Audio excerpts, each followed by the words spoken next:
एक बार एक महात्मा गांव में प्रवचन दे रहे थे और अपने 3-4 शिष्यों के साथ में बैठे और धीरे धीरे उनके प्रवचन में कई शिष्य एकत्रित होने लगे।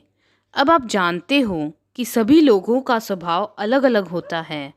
महात्मा उपदेश दे रहे थे तो बीच में उपदेश देते वक्त एक ऐसी बात थी निकल के आई जो कि एक सत्य था और एक शिष्य को यह बात दिल में चुभ गई।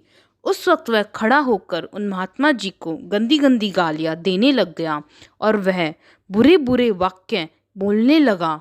यह सुनकर बाकी के शिष्य काफ़ी परेशान हुए और उन्होंने महात्मा जी से आज्ञा लेनी चाहिए कि आप बताइए कि इस मानव के इस दुर्व्यवहार से अगर आपको परेशानी हुई है तो हम इसको मज़ा चखाते हैं। लेकिन महात्मा ने कहा कि आपको कुछ करने की ज़रूरत नहीं है, जो होगा वह आप देख लेना।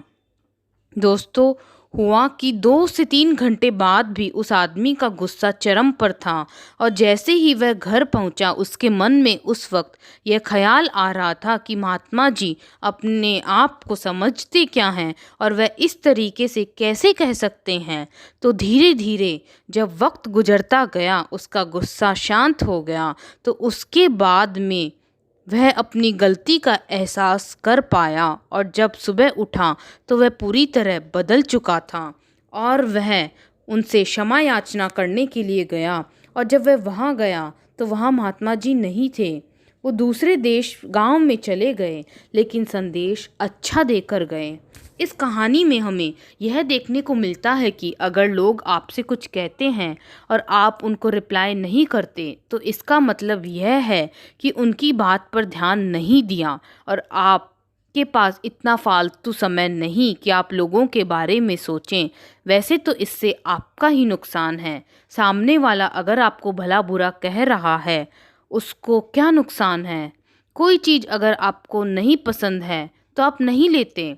और उस वक्त महात्मा जी ने अपने बाकी की शिष्यों से यही कहा कि कोई आपको गाली निकाल ले तो उसका क्या है, इससे आप पर तो कोई फ़र्क नहीं पड़ता। अगर फ़र्क पड़ता है इसका मतलब यह है कि सामने वाले ने जो आपसे इस तरीके का बर्ताव किया इससे आप पर फ़र्क नहीं पड़ना चाहिए। आशा करती हूँ कि इससे आपको काफ़ी कुछ सीखने को मिला होगा। तो अगर आपको यह कहानी अच्छी लगी हो तो आप इसे बाकी के दोस्तों के साथ भी शेयर कीजिए। धन्यवाद।